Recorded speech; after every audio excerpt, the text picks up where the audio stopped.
ओम श्री गणेशाय नमः।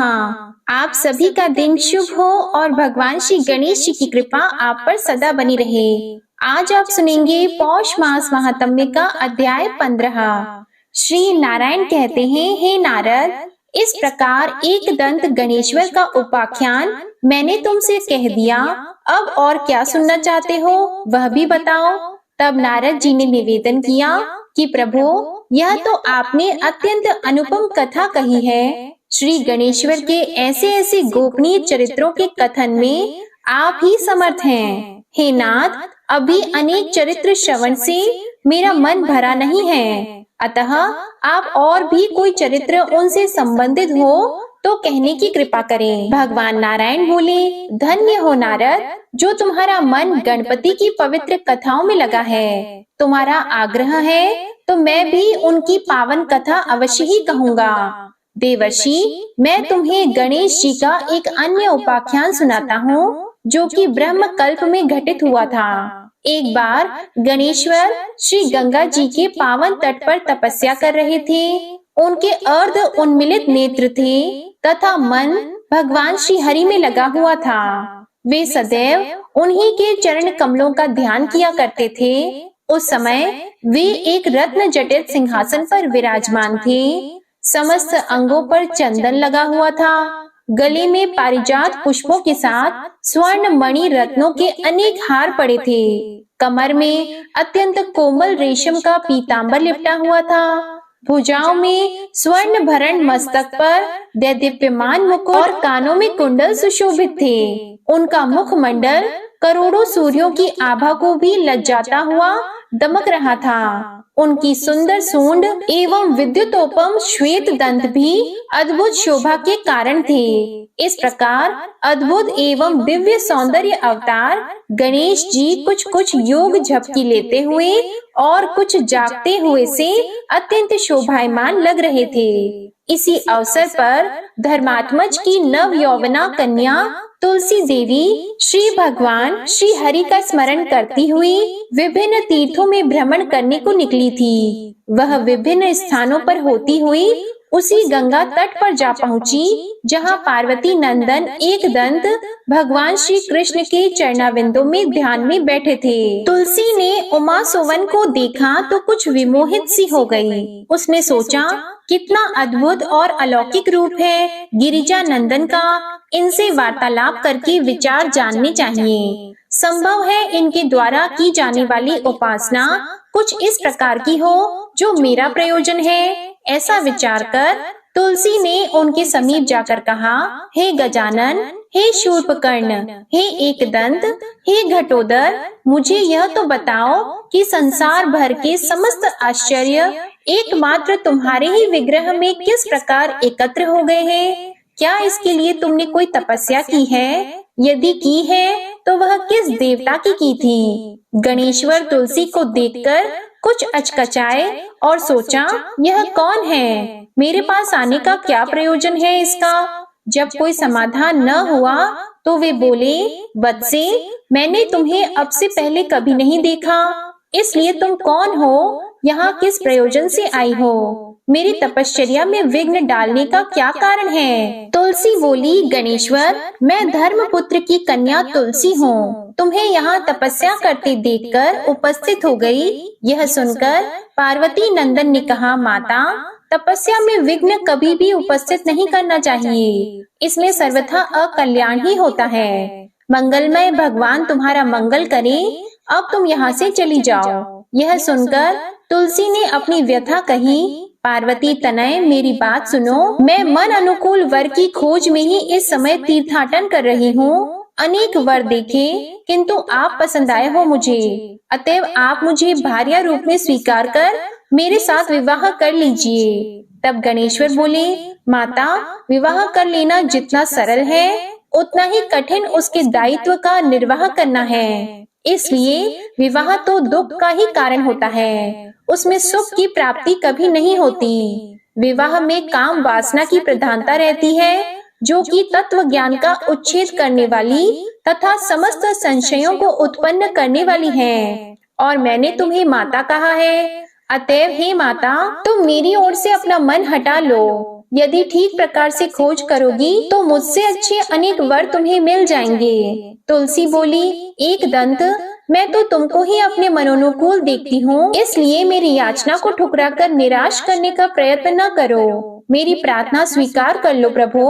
गणेश बोले, परंतु मुझे तो विवाह ही नहीं करना है, अब तुम्हारा प्रस्ताव कैसे स्वीकार कर लो। माता, तुम कोई और वर देखो और मुझे क्षमा करते हुए मेरी ओर से अपना मन पूर्ण रूप से हटा लो, इसी में तुम्हारा कल्याण निहित है। तुलसी को गणेश जी की बात बहुत अप्रिय लगी और उसने कुछ रोष पूर्वक कहा, उमानंदन, मैं कहती हूँ कि तुम्हारा विवाह तो अवश्य होगा, मेरा यह वचन मिथ्या नहीं हो सकता। तुलसी प्रदत्त शाप को सुनकर गणपति भी शाप दिए बिना न रह सके। उन्होंने तुरंत कहा, देवी, तुमने मुझे व्यर्थ ही शाप दे डाला है, इसलिए मैं भी कहता हूँ कि तुम्हें भी जो पति प्राप्त होगा वह असुर होगा तथा उसके बाद महापुरुषों के शापवश तुम्हें वृक्ष होना पड़ेगा। शाप सुनकर तुलसी भयभीत हो गई। उसने गणेश्वर की स्तुति की, हे गणराज, हे एकदंत, हे हेरंब, मुझ पर कृपा कीजिए, मेरे अपराध को क्षमा करके दया दृष्टि से देखिए। हे प्रभु, आप तो सभी विघ्नों का नाश करने वाले हैं, मुझे भी जिन विघ्नों की प्राप्ति होने का शाप आपने दिया है उनका निवारण भी आप ही कर सकते हैं। हे दुखनाशक, दुखों को दूर कर दीजिए। तुलसी की विनय सुनकर गणेश्वर प्रसन्न हो गए। उन्होंने उसे आश्वासन दिया, देवी, तुम समस्त सौरभवंत पुष्पों की सारभूता बनोगी। कलांश से भगवान श्री नारायण की प्रिया बनने का सौभाग्य भी तुम्हें प्राप्त होगा। यद्यपि समस्त देवगण तुमसे प्रसन्न रहेंगे, तथापि भगवान श्री हरि को तुम्हारे प्रति विशेष प्रीति रहेगी। नर लोक में मनुष्यों को तुम्हारे माध्यम से भगवान श्री कृष्ण की भक्ति करने पर उनके स्वधाम की अथवा मोक्ष की प्राप्ति होगी, किंतु मेरे द्वारा तुम सदैव त्याज्य ही रहोगी। गणपति से उक्त वर प्राप्त करके तुलसी अपने गंतव्य स्थान को गई और इधर गणेश्वर भी वहां से बद्रीनाथ के समीप तपश्चर्या के लिए चले गए। अब नारद जी ने प्रश्न किया कि हे प्रभु, तुलसी को फिर किस वर की प्राप्ति हुई और वृक्ष भाव में वह कब स्थित हुई, यह भी बताने की कृपा करें। तब श्री नारायण ने कहा, हे नारद, कालांतर में वही तुलसी वृंदा हुई और दानवराज शंखचूड़ की भार्या बनी। यह शंखचूड़ पूर्व जन्म में भगवान श्री कृष्ण का पार्षद सुदामा था, जो रासेश्वरी राधा के शापवश असुर योनि को प्राप्त हुआ था। वह शंखचूड़ भार्या भगवान के कलांश से वृक्ष भाव को प्राप्त होती हुई श्री हरि की परम प्रिया हुई। इसलिए भगवान गणेश की पूजा में तुलसी अर्पित नहीं की जाती है। देवर्षि नारद ने फिर से प्रश्न किया कि हे प्रभु, भगवान गणेश जी ही सर्वप्रथम पूजा प्राप्ति के अधिकारी हैं। किसी भी देवता की पूजा करो, पहले उन्हीं को पूजना होगा। अब यह बताने की कृपा कीजिए कि गणेश जी को प्रथम पूजा का अधिकार किस प्रकार प्राप्त हुआ। इस विषय में मेरी बुद्धि मोह को प्राप्त हो रही है कि सृष्टि रचयिता ब्रह्मा जी, पालन करता भगवान नारायण और संहार करता शिव जी में से किसी को प्रथम पूजा का अधिकारी क्यों नहीं माना गया। यह त्रिदेव ही तो सबसे बड़े देवता माने जाते हैं। तब श्री नारायण ने कहा, हे नारद, यह भी एक रहस्य ही है। देखो, अधिकार मांगने से नहीं मिलता, इसके लिए योग्यता होनी चाहिए। संसार में अनेकों देवी देवता पूजे जाते हैं। पहले जो जिसका इष्ट देव होता वह उसी को पूजा किया करता है। इससे बड़े देवताओं के महत्व में कमी आने की आशंका उत्पन्न हो गई। इस कारण देवताओं में परस्पर विवाद होने लगा। वे उसका निर्णय प्राप्त करने के लिए शिव जी के पास पहुँचे और प्रणाम करके पूछने लगे, प्रभु, अब हम सब में प्रथम पूजा का अधिकारी कौन है। शिव जी सोचने लगे कि किसे प्रथम पूजा का अधिकारी माने। तभी उन्हें एक युक्ति सूझी और वे बोले, देवगण, इसका निपटारा बातों से नहीं तथ्यों से होगा। इसके लिए एक प्रतियोगिता रखनी होगी। देवगण उनका मुख देखने लगे और शंकित हृदय से यह सोचते हैं कि कैसी प्रतियोगिता रहेगी। यह शिवजी ने उनके मन के भाव ताड़ लिए, इसलिए सांत्वना भरे शब्दों में वे बोले, घबराओ मत, कोई कठिन परीक्षा नहीं ली जाएगी। बस इतना ही कि सभी अपने अपने वाहनों पर चढ़कर संसार की परिक्रमा करो और फिर यहाँ लौट आओ। जो पहले लौटेगा वही सर्वप्रथम पूजा का अधिकारी होगा। अब क्या देर थी, सभी अपने अपने वाहन पर चढ़कर दौड़ पड़े। किसी का वाहन गजराज था तो किसी का सिंह, किसी का भैंसा तो किसी का मृग, किसी का हंस तो किसी का उल्लू, किसी का अश्व तो किसी का श्वान। अभिप्राय यह है कि वाहनों की विविधता के दर्शन उस समय जितने भले प्रकार से हो सकते थे उतने अन्य समय में नहीं। सबसे गया बीता वाहन गणेश जी का था मूषक। उसे चूहा भी कहते हैं। ऐसे वाहन के बल भरोसे इस प्रतियोगिता में सफल होना तो क्या, सम्मिलित होना भी हास्यास्पद था। गणेश जी ने सोचा, छोड़ो, क्या होगा प्रतियोगिता में भाग लेने से, हम तो यहाँ बैठे रहकर ही तमाशा देखेंगे। वे बहुत देर तक विचार करते रहे।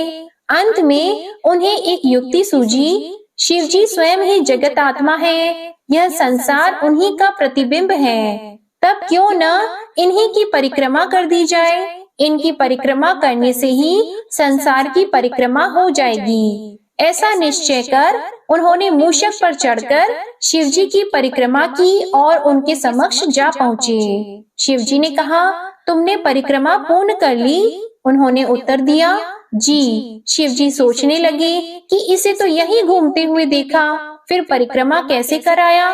देवताओं का परिक्रमा करके लौटना आरंभ हुआ और उन्होंने गणेश जी को वहां बैठे देखा तो माथा ठनक गया।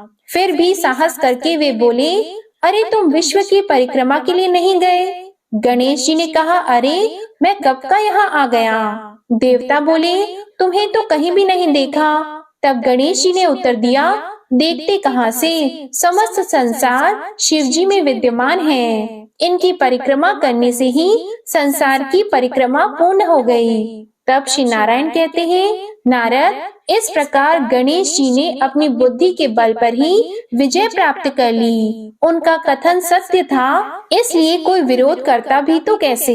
बस उसी दिन से गणेश जी की प्रथम पूजा होने लगी। बोलिए गणेश जी भगवान की जय। प्रिय भक्त जनों, आइए अब आपको सुनाते हैं भगवान श्री कृष्ण और उनकी प्रिय भक्त की बहुत ही सुंदर कथा। एक गांव में एक कृष्णाबाई नाम की एक बुढ़िया रहती थी। वह भगवान श्री कृष्ण की परम भक्त थी। वह एक झोपड़ी में रहती थी। कृष्णाबाई का वास्तविक नाम सुखिया था, लेकिन कृष्ण भक्ति के कारण इनका नाम गांव वालों ने कृष्णाबाई रख दिया था। घर घर में झाड़ू, बर्तन, पोछा और खाना बनाना ही इनका काम था। कृष्णाबाई हर दिन फूलों की माला बनाकर दोनों समय श्री कृष्ण भगवान जी को पहनाती थी और घंटों कान्हा जी से बातें किया करती थी। गांव के सभी लोग यही सोचा करते थे कि यह बुढ़िया तो पागल है। प्रिय भक्तों, एक रात की बात है, श्री कृष्ण जी बुढ़िया माई के सपने में आकर अपनी भक्त कृष्णाबाई से बोले, हे कृष्णाबाई, गांव में बहुत बड़ा भूचाल आने वाला है, तुम यह गांव छोड़कर दूसरे गांव चली जाओ। बस फिर क्या था, मालिक का आदेश था। कृष्णाबाई ने अपना सामान इकट्ठा करना शुरू कर दिया और गांव वालों को भी बताया कि कल सपने में कान्हा जी आए थे और बोल रहे थे कि बहुत प्रलय होने वाला है, गांव छोड़कर पास के गांव में चली जा। प्रिय भक्त जनों, अब देखिए, अब लोग कहाँ उस बूढ़ी पागल की बात मानने वाले थे। जो भी सुनता वही जोर जोर से ठहाके लगाने लगता। इतने में कृष्णाबाई ने एक बैलगाड़ी मंगवाई और अपने कान्हा जी की मूर्ति ली और अपने सामान की गठरी बांधकर बैलगाड़ी में बैठ गई। गांव के लोग उसकी मूर्खता पर हंसते रहे, पर कृष्णाबाई जाने लगी। अभी अपने गांव की सीमा पार करके अगले गांव में प्रवेश करने ही वाली थी कि उसे कृष्ण जी की आवाज आई, अरे पगली, जा अपनी झोपड़ी में से वह सुई लेकर आ जिससे तू माला बनाकर मुझे पहनाती है। बस यह सुनकर बुढ़िया माई तो बेचैन हो गई और तड़प गई कि मुझसे यह भारी भूल कैसे हो गई।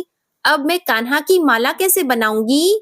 तो उसने गाड़ी वाले को वहां रोका और बदहवास अपनी झोपड़ी की तरफ भागी। गांव वाले उसके पागलपन को देखते और खूब मजाक उड़ाते रहे। बुढ़िया माई ने झोपड़ी के तिनकों में फंसी सुई को निकाला और फिर पागलों की तरह दौड़ते हुए गाड़ी के पास आ गई। गाड़ी वाले ने कहा कि माई, तुम क्यों परेशान होती हो, कुछ नहीं होगा। माई ने कहा कि अच्छा अब चल और जल्दी से अपने गांव की सीमा पार कर। गाड़ी वाले ने ठीक ऐसा ही किया। अरे यह क्या, जैसे ही सीमा पार हुई पूरा गांव ही समुद्र में समा गया। सब कुछ जलमग्न हो गया था। गाड़ी वाला भी भगवान श्री कृष्ण का अटूट भक्त था, इसलिए भगवान श्री कृष्ण ने उसकी भी रक्षा करने में कोई विलंब नहीं किया। प्रिय भक्तजनों, तो देखिए, प्रभु जब अपने भक्त की मात्र एक सुई तक की इतनी चिंता करते हैं, तो सोचिए भक्त की रक्षा करने के लिए कितना करते होंगे। जब तक उस भक्त की एक सुई उस गांव में थी, पूरा गांव बचा हुआ था। इसलिए कहा जाता है कि भरी बदरिया पाप की बरसन लगे अंगार, संत ना होते जगत में जल जाता संसार। अगर इस दुनिया में संत और अच्छे व्यक्ति ना होते तो यह संसार कब का समाप्त हो गया होता। तो प्रेम से बोलिए राधा कृष्ण भगवान की जय। आइए अब सुनते हैं श्रीमद् भगवत गीता का महात्म्य 13। श्री महादेव जी देवी पार्वती जी से कहते हैं, हे पार्वती, अब 13वें अध्याय की अगाध महिमा का वर्णन सुनो। उसके सुनने से तुम बहुत ही प्रसन्न हो जाओगी। दक्षिण दिशा में तुंगभद्रा नाम की एक बहुत बड़ी नदी है। उसके किनारे हरिहरपुर नामक रमणीय नगर बसा हुआ है। वहाँ हरिहर नाम से साक्षात भगवान शिव जी विराजमान है, जिनके दर्शन मात्र से परम कल्याण की प्राप्ति होती है। हरिहरपुर में हरि दीक्षित नामक एक क्षत्रिय ब्राह्मण रहते थे, जो तपस्या और स्वाध्याय में संलग्न तथा वेदों के पारगामी विद्वान थे। उनकी एक स्त्री थी, जिसे लोग दुराचार कहकर पुकारते थे। इस नाम के अनुसार ही उसके कर्म भी थे। वह सदा पति को कुवाच्य कहती थी। उसने कभी भी उनके साथ शयन नहीं किया। पति से संबंध रखने वाले जितने लोग घर पर आते, उन सबको डांटती और स्वयं कामोन्मत्त होकर निरंतर व्यभिचारियों के साथ रमण किया करती थी। एक दिन नगर को इधर उधर जाते हुए पुरवासियों से भरा देखकर उसने निर्जन तथा दुर्गम वन में अपने लिए संकेत स्थान बना लिया। एक समय रात में किसी कामी को न पाकर वह घर के किवाड़ खोलकर नगर से बाहर संकेत स्थान पर चली गई और वहां वह प्रियतम की खोज करने लगी, किंतु उन सभी स्थानों पर उसका परिश्रम व्यर्थ गया। उसे कोई प्रियतम का दर्शन नहीं हुआ। तब उस वन में नाना प्रकार की बातें कहकर विलाप करने लगी। चारों दिशाओं में घूम घूम कर वियोग जनित विलाप करती हुई उस स्त्री की आवाज सुनकर कोई सोया हुआ बाघ जाग उठा और उछलकर उस स्थान पर पहुंचा जहां वह रो रही थी। उधर वह भी उसे आते देख किसी प्रेमी आशंका से उसके सामने खड़ी होने के लिए ओट से बाहर निकल आई। उस समय व्याघ्र ने आकर उसे नख रूपी बाणों के प्रहार से पृथ्वी पर गिरा दिया। इस अवस्था में भी वह कठोर वाणी में चिल्लाती हुई पूछी, अरे बाघ, तू किस लिए मुझे मारने को यहाँ आया है? पहले इन सारी बातों को बता दे, फिर मुझे मारना। उसकी यह बात सुनकर प्रचंड पराक्रमी व्याघ्र क्षण भर के लिए उसे अपना ग्रास बनाने से रुक गया और हंसता हुआ सा बोला, दक्षिण देश में मलापहा नामक एक नदी है। उसके तट पर मुनिपर्णा नगरी बसी हुई है। वहां पंचलिंग नाम से प्रसिद्ध साक्षात भगवान शंकर निवास करते हैं। उसी नगरी में मैं ब्राह्मण कुमार होकर रहता था। नदी के किनारे अकेला बैठा रहता और जो यज्ञ के अधिकारी नहीं हैं, उन लोगों से भी यज्ञ कराकर उनका अन्न खाया करता था। इतना ही नहीं, धन के लोभ से मैं सदा अपने वेद पाठ के फल को बेचा करता था। मेरा लोभ यहाँ तक बढ़ गया था कि अन्य भिक्षुओं को गालियां देकर हटा देता और स्वयं दूसरों को नहीं देने योग्य धन भी बिना दिए ही हमेशा ले लिया करता। ऋण लेने के बहाने मैं सब लोगों को छला करता था। इसके बाद कुछ समय व्यतीत होने पर मैं बूढ़ा हो गया, मेरे बाल सफेद हो गए, आंखों से दिखता नहीं था और मुंह के सारे दांत गिर गए। इतने पर भी मेरी दान लेने की आदत नहीं छूटी। पर्व आने पर प्रतिग्रह के लोभ से मैं हाथ में कुछ लिए तीर्थ के पास चला जाया करता था। इसके बाद जब मेरे सारे अंग शिथिल हो गए, तब एक बार मैं कुछ धूर्त ब्राह्मणों के घर पर मांगने खाने के लिए गया। उसी समय मेरे पैर में कुत्ते ने काट दिया।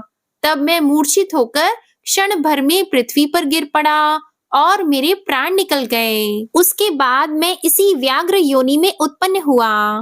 तब से इस दुर्गम वन में रहता हूँ और अपने पूर्व पापों को याद करके कभी धर्मिष्ठ महात्मा, यति, साधु पुरुष तथा सती स्त्रियों को नहीं खाता।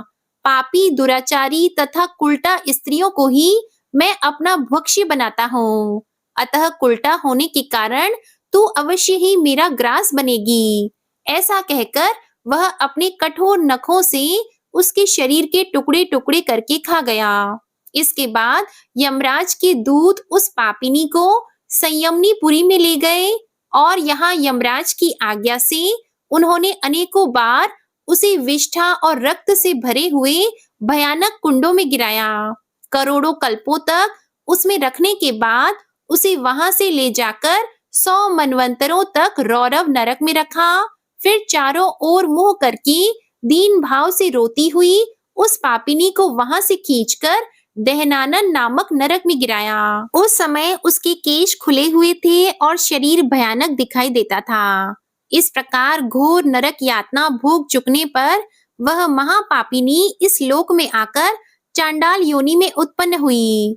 चांडाल के घर में भी प्रतिदिन बढ़ती हुई वह पूर्व जन्म के अभ्यास से पूर्ववत पापों में प्रवृत्त रही। फिर उसे कोढ़ और राज यक्ष्मा का रोग हो गया, नेत्रों में पीड़ा होने लगी। फिर कुछ काल के बाद वह पुनः अपने निवास स्थान हरिहरपुर को आ गई, जहाँ भगवान शिव के अंतःपुर की स्वामिनी जम्बका देवी विराजमान है। वहां उसने वासुदेव नामक एक पवित्र ब्राह्मण का दर्शन किया, जो निरंतर गीता के 13वें अध्याय का पाठ करता रहता था। उसके मुख से गीता का पाठ सुनने से ही वह चांडाल शरीर से मुक्त हो गई और दिव्य देह धारण करके स्वर्ग लोक में चली गई। जय श्री कृष्णा। श्रीमद् भगवद गीता का महात्म्य 13 संपूर्ण हुआ। प्रिय श्रोताओं, आइए अब गजेंद्र मोक्ष स्तोत्र का पाठ करते हैं। इस माह में गजेंद्र मोक्ष स्तोत्र पढ़ने मात्र से जहाँ सभी प्रकार के ऋण कर्ज से मुक्ति मिलती है, वहीं 10 दिशाओं से शुभ फल दिलाने में भी सक्षम है। इस स्तोत्र का जाप करने से जीवन में किसी भी प्रकार की परेशानी से मुक्ति मिल जाती है। इस स्तोत्र में हाथी और मगरमच्छ के साथ हुए युद्ध का वर्णन किया गया है और गजेंद्र जब युद्ध से हार जाता है तो भगवान श्री हरि विष्णु का ध्यान करके उनकी स्तुति करता है और उस स्तुति से प्रसन्न होकर भगवान श्री हरि विष्णु आते हैं और उसे मोक्ष प्रदान करते हैं। प्रिय भक्त जनों, इस पाठ को करते समय अगर हम अपने मन में यह भावना रखें कि हे श्री हरि विष्णु जी, हे मेरे प्रभु, जिस प्रकार से आपने गजेंद्र को उसकी परेशानी से बाहर निकाला, उसी प्रकार से हमें भी हमारी परेशानियों से बाहर निकालिए, तो मानिए निश्चित ही भगवान श्री हरि विष्णु हमारी मदद के लिए स्वयं आते हैं। तो आइए बड़ी ही भक्ति और सच्ची भावना से भगवान श्री हरि विष्णु का ध्यान करके इस परम कल्याण स्तोत्र का पाठ करते हैं। शुक जी ने कहा कि बुद्धि के अनुसार पिछले अध्याय में वर्णन किए गए रीति से अपने मन को नियंत्रित कर और हृदय को स्थिर करके गजेंद्र अपने पिछले जन्म में याद किए गए सर्वोच्च कार्य और बार बार जाप किए जाने वाले स्तोत्र का जाप करने लगा।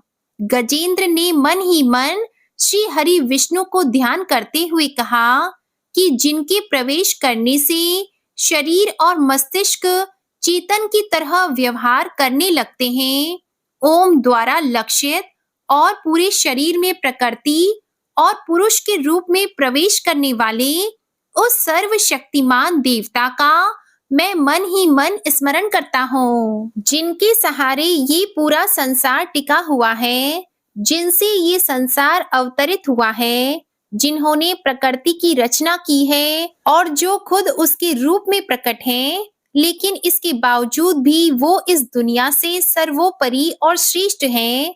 ऐसे अपने आप और बिना किसी कारण के भगवान की मैं शरण में जाता हूँ। अपने संकल्प शक्ति के बल पर अपने ही स्वरूप में रचित और सृष्टि काल में प्रकट एवं प्रलय में अप्रकट रहने वाले इस शास्त्र प्रसिद्धि प्राप्त कार्य कारण रूपी संसार को जो बिना कुंठित दृष्टि के साक्ष्य रूप में देखते रहने पर भी लिप्त नहीं होते, चक्षु आदि प्रकाशकों के परम प्रकाशक प्रभु आप मेरी रक्षा करें। बीतते गए समय के साथ तीनों लोकों और ब्रह्म आदि लोकपालों के पंचभूत में प्रवेश कर जाने पर और पंचभूतों से लेकर महत्वपूर्ण सभी कार्यों के उनकी परम करुणा स्वरूप प्रकृति में मग्न हो जाने पर उस समय दुर्गे और घोर अंधकार रूपेण प्रकृति से ही बच रही थी। उस अंधकार से परे अपने परम धाम में जो सर्वव्यापी भगवान सभी दिशाओं में प्रकाशित होते रहते हैं, वो भगवान मेरी रक्षा करें। विभिन्न नाट्य रूपों में अभिनय करने वाले और उस अभिनेता के वास्तविक स्वरूप को जिस प्रकार से साधारण लोग भी नहीं पहचान पाते, उसी तरह से सत्व प्रधान देवता और महर्षि भी जिनके स्वरूप को नहीं जान पाते, ऐसे में कोई साधारण प्राणी उनका वर्णन कैसे कर सकता है। ऐसे दुर्गम चरित्र वाले भगवान मेरी रक्षा करें। अनेकों शक्ति से मुक्त सभी प्राणियों को आत्मबुद्धि प्रदान करने वाले, सबके बिना कारण हित और अतिशय साधु स्वभाव ऋषि मुनि जन, जिनके परम स्वरूप को देखने की इच्छा के साथ वन में रहकर अखंड ब्रह्मचार्य तमाम अलौकिक व्रतों को नियमों के अनुसार पालन करते हैं, ऐसे प्रभु ही मेरी गति है। वह जिनका हमारी तरह ना तो जन्म होता है और ना जिनका अहंकार में कोई भी काम नहीं होता, जिनके निर्गुण रूप का ना कोई नाम है और ना कोई रूप है, इसके बावजूद भी वह समय के साथ इस संसार की सृष्टि और प्रलय के लिए अपनी इच्छा से अपने जन्म को स्वीकार करते हैं। उस अनंत शक्ति वाले परम ब्रह्मा परमेश्वर को मेरा नमस्कार है। प्राकृत आकार रहित और अनेक रूप वाले अद्भुत भगवान को मेरा बार बार नमस्कार है। स्वयं प्रकाशित सभी साक्ष्य परमेश्वर को मेरा शत शत नमन है। वैसे देव जो मन वाणी और चित्त वृत्तियों से परे हैं, उन्हें मेरा बारंबार नमस्कार है। विवेक से परिपूर्ण पुरुष के द्वारा सभी सत्व गुणों से परिपूर्ण निवृत्ति धर्म के आचरण से मिलने वाले योग्य मोक्ष सुख की अनुभूति रूपी भगवान को मेरा नमस्कार है। सभी गुणों के स्वीकार शांत रजोगुण को स्वीकार करके अत्यंत और तमोगुण को अपनाकर मूड से जाने जाने वाले बिना भेद के और हमेशा सद्भाव से ज्ञान धनी प्रभु को मेरा नमस्कार है। शरीर के इंद्रिय के समुदाय रूप सभी पिंडों के ज्ञाता सभी के स्वामी और साक्षी स्वरूप देव आपको मेरा नमस्कार है। सभी के अंतर्यामी प्रकृति के परम कारण लेकिन स्वयं बिना कारण भगवान को मेरा शत शत नमस्कार है। सभी इंद्रियों और सभी विषयों के जानकार सभी प्रतीतियों के कारण रूप संपूर्ण जड़ प्रपंच और सबकी मूलभूता अविद्या के द्वारा सूचित होने वाले और सभी विषयों में अविद्या रूप से भासने वाले भगवान को मेरा नमस्कार है। सबके कारण लेकिन स्वयं बिना कारण होने पर भी बिना किसी परिणाम के होने की वजह से अन्य कारणों से भी विलक्षण कारण आपको मेरा बार बार नमस्कार है। सभी वेदों और शास्त्रों के परम तात्पर्य, मोक्ष रूपी और श्रेष्ठ पुरुषों की परम गति देवता को मेरा नमस्कार है।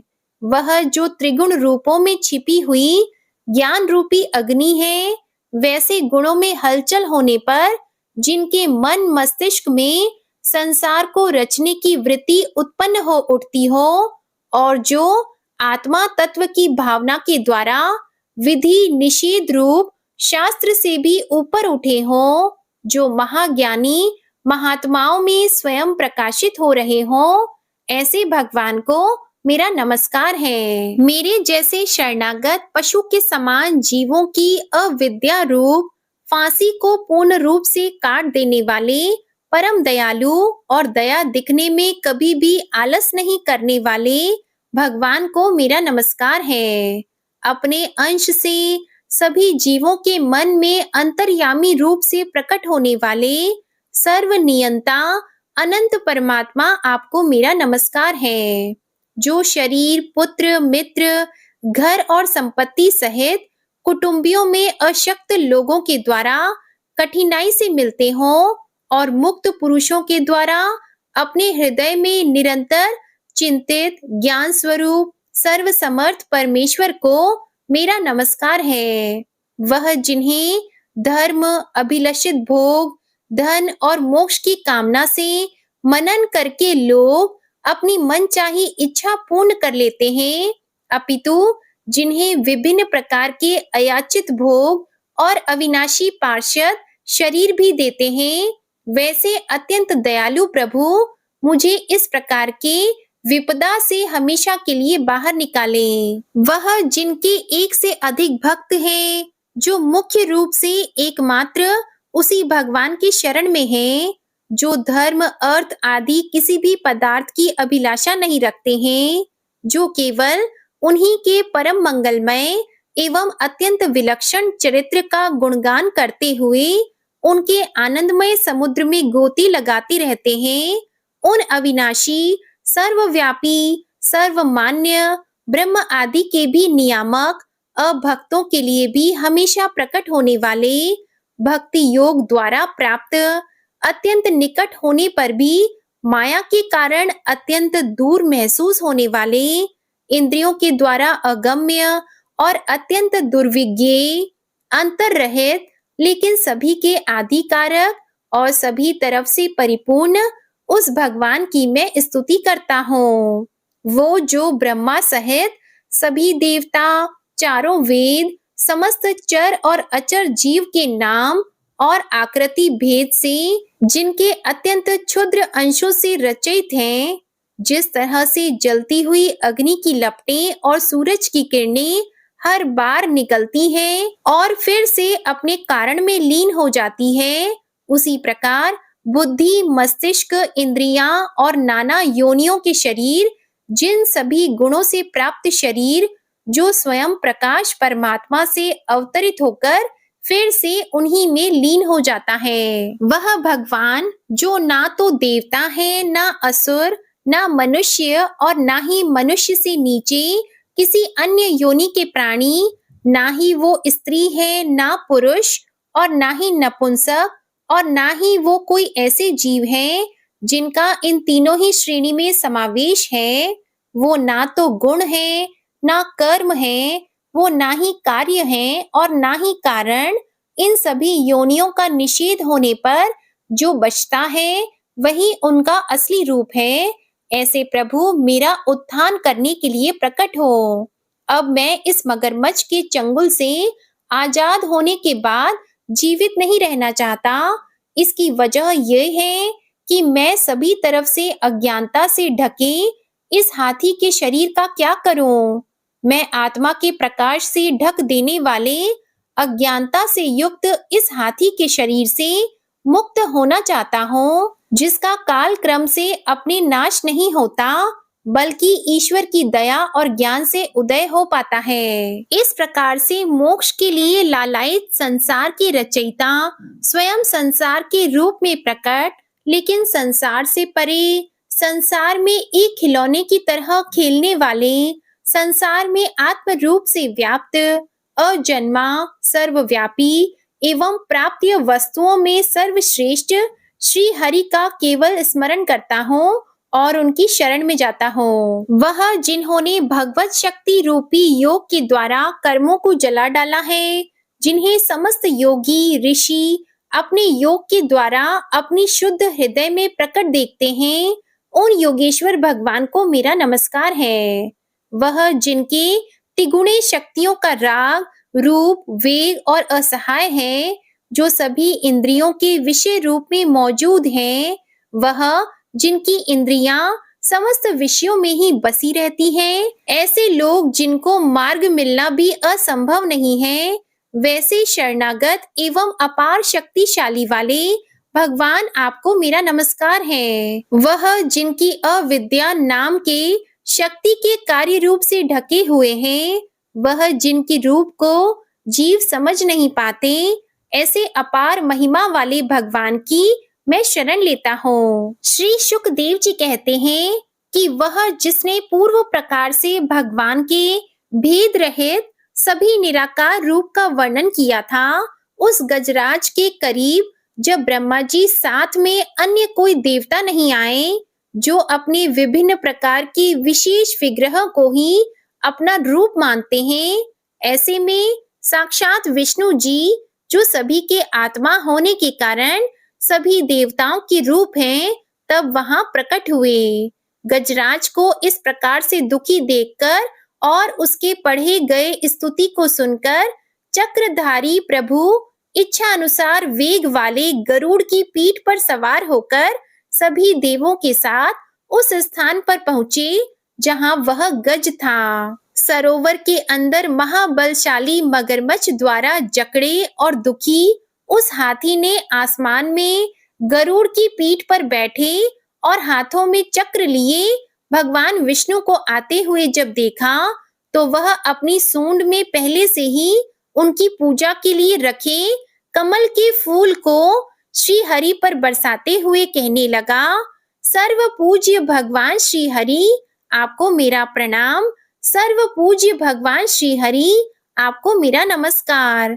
लाचार हाथी को देखकर श्री हरि विष्णु गरुड़ से नीचे उतरकर सरोवर में उतर आए और बेहद दुखी होकर ग्राह सहित उस गज को तुरंत ही सरोवर से बाहर निकाल आए और देखते ही देखते अपने चक्र से मगरमच्छ के गर्दन को काट दिए और हाथी को उस पीड़ा से बाहर निकाल लिया।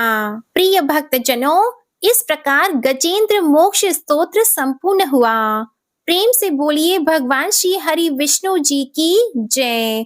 जय माता लक्ष्मी जी, जय हो नारायण भगवान की। आज की कथा पसंद आए तो वीडियो को लाइक करके चैनल को जरूर सब्सक्राइब कीजिएगा और कमेंट में श्री लक्ष्मी नारायण भगवान जी की जय भी लिखिएगा।